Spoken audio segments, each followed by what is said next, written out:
Eu uso a tribuna nesse fim de tarde para tratar de alguns temas. E um deles, senador, Vossa Excelência me conhece, sabe que eu sou muito franco nas minhas posições. Entendo que o governo se movimenta bem para combater a investida de produtos importados no Brasil, mas ainda hoje eu falava com o líder Walter Pinheiro e dizia das minhas preocupações com a previdência pública. E vou tomar a liberdade, da forma transparente como eu tenho agido, de ler aqui da tribuna um artigo de minha autoria que foi publicado hoje no principal jornal, ou pelo menos num dos principais jornais do Rio Grande do Sul, que levou o título O Outro Lado da Desoneração, publicado no jornal Zero Hora. Senhor presidente, esse meu artigo, ele se desenvolve da seguinte forma. O nosso governo anunciou medidas para incentivar a produção e a geração de emprego e de renda. Não há dúvida de que qualquer ação que vá ao encontro do desenvolvimento do nosso país é legítima e mostrarei mais na frente a minha posição quanto a isso. Porém, não podemos deixar de advertir que a desoneração da folha de pagamento de 20% para 2,5%, 1% e até 0%, como já está sendo aplicada em alguns setores, causará sérios problemas sociais com horizontes nada promissores para a Previdência Social Pública.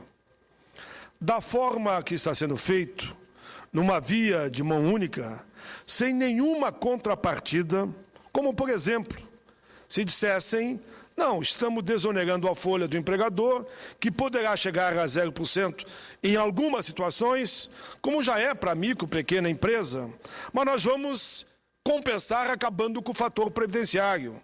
Ou vamos também garantir uma política de reajustes reais para os aposentados, por exemplo, inflação mais o PIB. Senhor presidente, milhões de aposentados e pensionistas isso é fato real. Hoje pela manhã ainda eu falava com algumas emissoras, estão desesperados. É muito injusto com aqueles que deram e continuam dando o suor das suas vidas pelo país. Quem mais uma vez pagará a conta da crise europeia e americana, mais América do Norte, vai acabar sendo os trabalhadores aposentados. Vale lembrar que o famigerado fator previdenciário, que há mais de uma década assola, invade a vida dos brasileiros, retira 45% do salário do trabalhador da área urbana. Em alguns casos, retira 55%. Como é que é feito o cálculo? Pega as contribuições de 94 para cá, aplica para todo mundo, mas quando chega no trabalhador da área urbana, eles aplicam o tal de fator e confiscam a metade do salário. Quero também lembrar que as aposentadorias e pensões, porque não tem nenhum vínculo de reajuste real, cada vez diminui o seu valor e as despesas com medicamentos e alimentação vão acima, inclusive, da própria inflação. Infelizmente, o reajuste das aposentadorias não acompanha o crescimento do mínimo e nem se aproxima. Lá atrás, é bom lembrar que os aposentados ganhavam 20 salários mínimos. Depois passaram para 15, depois para 10 e hoje fica em torno de 6, caminhando para 1.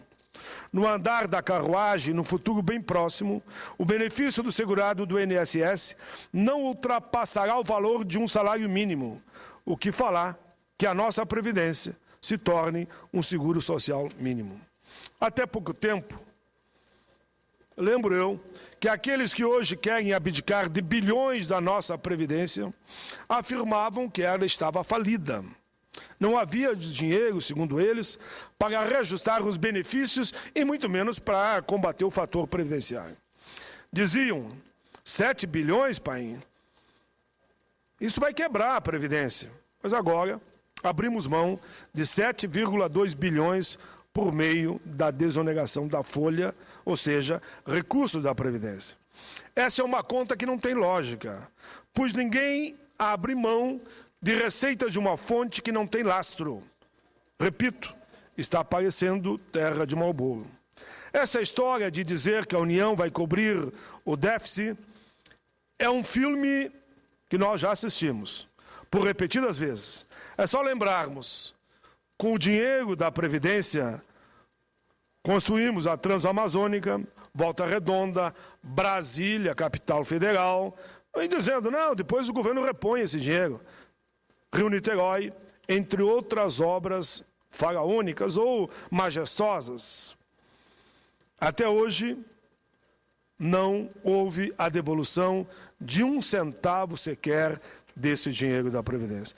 Eu fiz questão de vir à tribuna, porque o artigo foi publicado, repeti, num dos jornais de mais circulação da região sul, e é natural que eu assuma aqui as minhas posições e as minhas preocupações. Me permita também, senhor presidente, que eu faça aqui, mostrando àqueles que imaginam que eu não estou favorável a esse movimento que é feito pelos empresários e trabalhadores, e também apontando pelo governo que é a questão da economia. Eu registro da tribuna que hoje pela manhã, sindicalistas, entidade de empresários e trabalhadores, como a Fiesp, Ciesp, Força Sindical, UGT, CGTB, CNM, CUT, Sindicato Metalúrgico de São Paulo, Sindicato do ABC, Sinafre, Simafre, Sinditeste, BTI, a BNE, a BIMAC, a Bequim, a Bipesas, Cicetel e ABR, FIMG, a Biplas, CNTM, Abrino, Abrace, Abraflex, Ciapapeco, Cidecil, Sindicel, fizeram um protesto em São Paulo contra os entraves, segundo eles, para o setor produtivo, a chamada desindustrialização, que tem diminuído a produção, promovendo o fechamento de empresas e, segundo eles, aumentando o nível de desemprego. Alegam eles a carga tributária elevada e ações que dificultam o aumento do número de emprego no Brasil. Para os sindicalistas, o governo deve adotar medidas que devem ativar a economia. Um método seria, segundo ele, através da redução de impostos e diminuição da taxa de juros. O protesto aconteceu hoje pela manhã em São Paulo. Senhor presidente, eu quero ainda